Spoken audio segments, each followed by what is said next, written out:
DeYarus, president of America's Best Organics, and welcome to At the Epicenter. We're delighted to have Horst Rechelbacher, the founder of Aveda and Intelligent Nutrients, with us today to talk about his illustrious career and what he's learned and what we can learn from him in relationship to body care and organic. So thank you for being here, Horst. Thank you. It's a real pleasure. I'd like to start with how it all began for you. What inspired your interest in hair care and subsequently body care? Well, I was born in '41 and post-war Austria.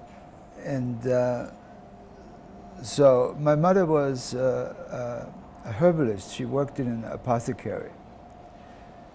So products, was part of our environment because she made the remedies. I started being interested from early childhood in the aesthetics, art, aesthetics, drawing, painting, and beauty. So I started to become an apprenticed hairdresser when I was 14 years old. And then at 17, I was already freelancing for different product companies in Europe. When one is in the arena with making images with photographers, product companies show up and they hire you to create images for them. And also do product developing and product testing. So that was sort of my background. And I decided just to do my own business, making my own stores, shops, and products eventually, which went from Horst products to Aveda.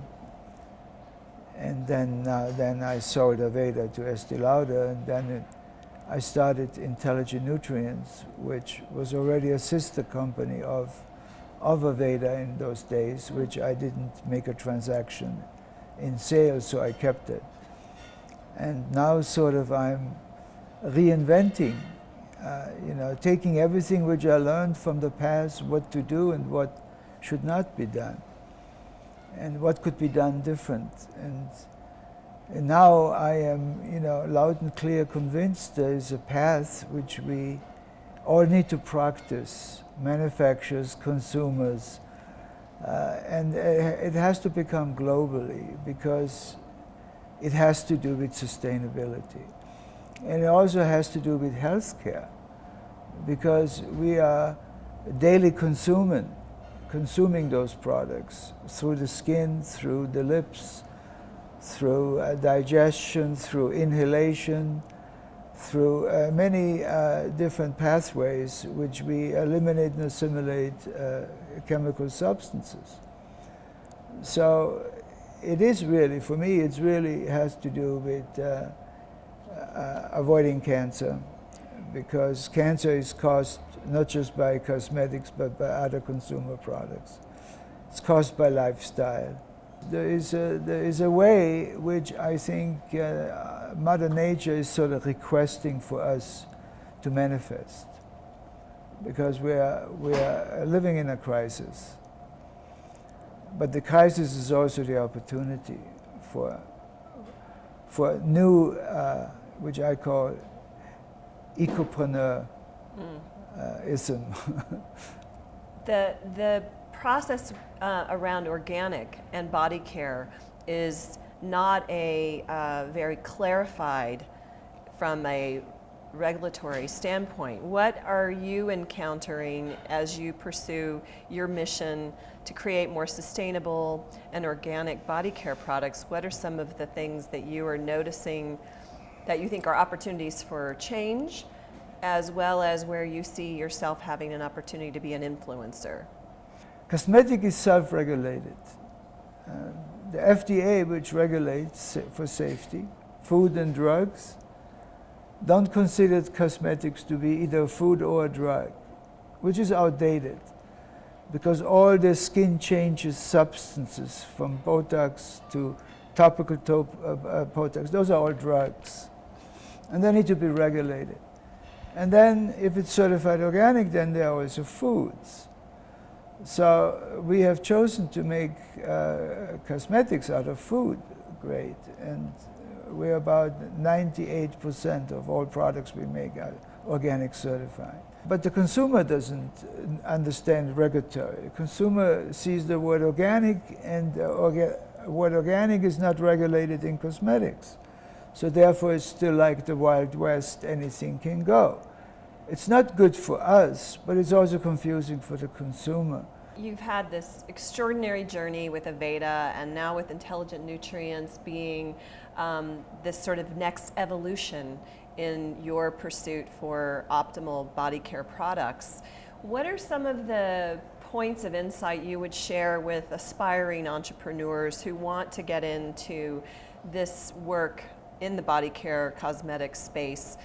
What is some counsel you would give to those folks? I always like to follow science. Biological science, which is non-toxic. That's my ground rules for making products or consumer products, because ultimately it's all digestible. We are digesting everything we inhale, which we absorb through lips, through the skin, etc. So it needs to be non-toxic. But there is new breakthroughs. Like, for instance, I'm hugely involved with plant stem cells. It's the most intelligent way of producing plant potency, and taking it orally or being absorbed through the skin. Extremely efficient, 1,000 times more activities by just utilizing the stem cell, which is the active component, which actually protects the plant or protects our bodies. Very tiny amount of water, no toxic solvents, no GMO. This is how we're going to grow food in the future. Because from my point of view, the planet is changing, so will agriculture. We are not going to be growing food as we're growing it now on the open fields. Not with the planet heating up every 10 years by 1 degree. I'm an organic farmer, and I'm already seeing the climate changes. And I've only been farming for 9 years. So I'm a rookie farmer. But I've already seen in 9 years, every year, the Osceola, Wisconsin, which is my farm, is getting more difficult to do agricultural farming, the traditional way. The ecopreneur who is necessary to create breaking new grounds in any industry, in particular the industry which needs to be developed, which is I call the sustainable industry, where we make things better, where we improve, where we renew. Self and everything self is interconnected with.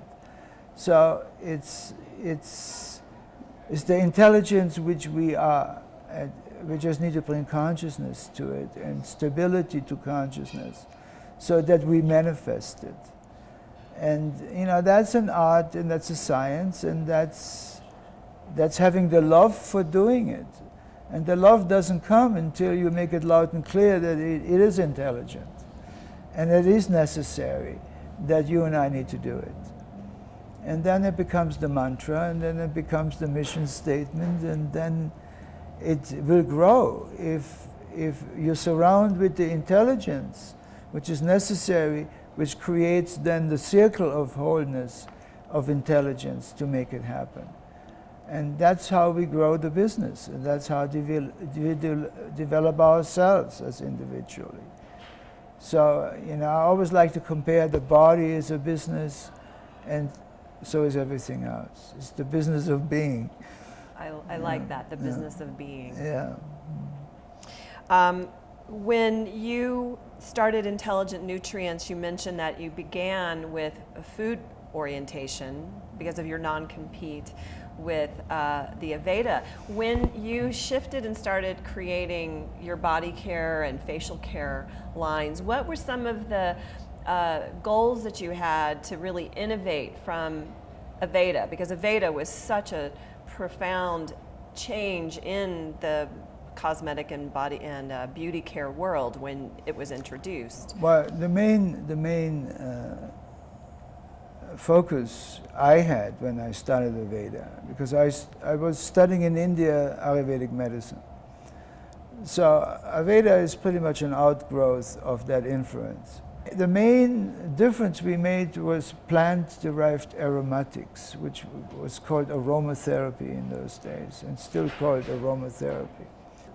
When I got into the whole Ayurvedic and traditional medicines, where I studied with different shamans, anthropologists, and integrative people like, you know, Dr. Andrew Weil and Deepak Chopra, and people who would look at quantum physics at the same time as they were looking at biochemistry from plants and exclusively from plants. And yeah, it was easy for me to choose to reinvent myself because I already had this base of knowledge to feed from. So what are some of your insights that you've taken from Intelligent Nutrients that you think can be used by other people doing business or just living life? Well, you know, I have never been considered myself being so smart that I know how to do it all. So it's really finding the pieces. You know, it's like it's a flower. It has many petals, and each petal is an intelligence. It has a purpose and it has a function, and it needs to be unified. I did it with Aveda because I didn't know how to do it by myself. So I figured out I need to bring in the right intelligence. And I put it all in one room. It's communication. And it's also creating that which is the most important thing is why are we doing what we're doing? And actually creating conviction and love for doing it because it makes so much sense. And monitoring the process and keep on, you know, I call it inventory, where we constantly need to reinvent ourselves almost on a daily basis. And for that we need information.